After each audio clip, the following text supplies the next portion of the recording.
Moderate to heavy rainfall is occurring across the country, including the capital. The water of all rivers and streams is increasing due to rain. Several rivers, including Shurma, Kushiara, Pogai, and some Wari and Maharashi, flow above the danger level. The waters of major rivers, including Brahmaputra, Jamuna, Tista, Tharla, are also flowing above the danger level.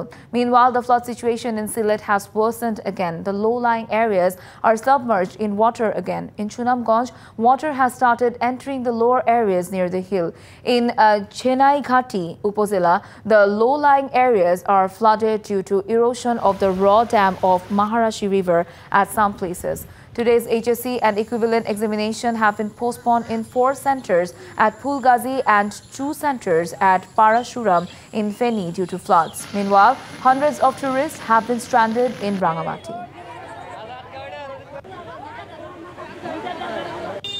নগদের কাছে সব গ্রাহকই প্রিয়, তাই তো সারা দেশে cash out charge সবচেয়ে কম।